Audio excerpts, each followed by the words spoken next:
Kipindi cha kampeni tuliona wasanii wakipanda kwenye majukwaa ya kisiasa wakisahau kuhusiana na mashabiki wakiwa wanalalamika kwamba wanasalitiwa na wasanii wao.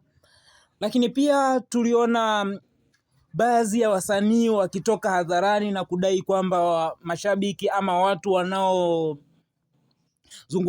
wanaowazungumzia vibaya kwamba wao ni wasaliti, ni kwamba hawana kazi, hawataki kufanya kazi, wamekaa kulaumu watu.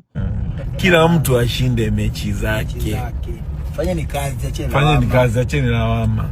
Fanyeni kazi. Kila mtu ashinde mechi zake. Fanyeni kazi, acheni lawama.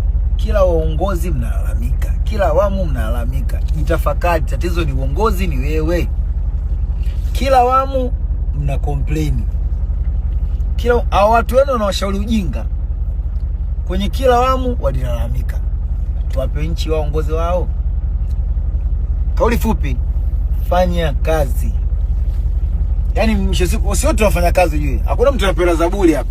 Mimi sipewa zaburi, Mario apewa zaburi, Yuksi apewa zaburi, Dimbo zipa zaburi. Fanya kazi. Mwisho siku ni kufanya kazi. Na sifanya kazi na asifaye. Fanya kazi asile. Fanyeni kazi, acheni malalamiko. Usipokuwa na kazi utamwekea mtu mbaya. Utamwekea Baada ya wasanii hao kuposti kuhusiana na watu kwamba wanalaumu kila uongozi, ziliibuka hisia tofauti pia. Baadhi ya watu wakireact kwamba wamewasupport lakini wanawasaliti, lakini baadhi ya wengine wakilaumu kwamba hawataki kusimama na wananchi, wanasimama na wanasiasa. Lawama zilikuwa nyingi sana. Wengine wakiahidi kwamba tutaona, wengine wakiahidi wakitisha, wengine wakiwa na kila mmoja na dukuduku lake akilitoa kwa namna yake. Na imefika sasa kipindi ambacho siasa zimeshapoa, mambo ya kampeni yameshaisha. Wasanii wanarudi kila mmoja kwa gia yake. Je, wananchi ama mashabiki zao wanawachukuliaje?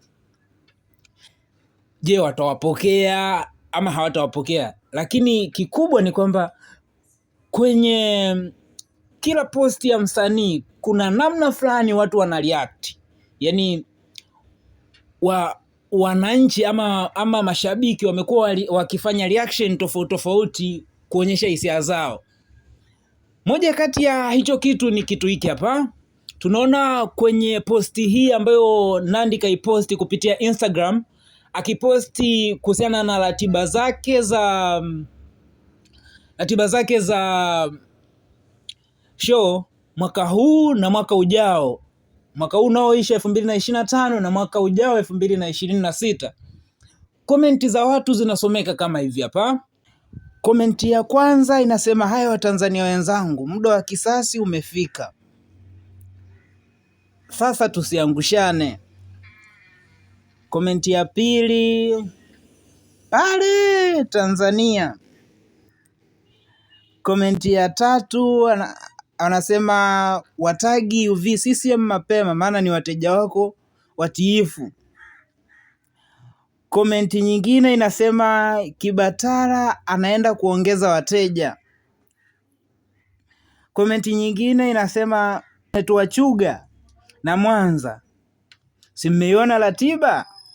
Kisha anacheka na emoji cha kucheka. Komenti nyingine inasema, maombi yamejibiwa. Komenti nyingine inasema, oya wa TZ tusiangushane, kaeka na emoji za kucheka. Lakini komenti nyingine inasema, sifa na utukufu ni kwako Jehova,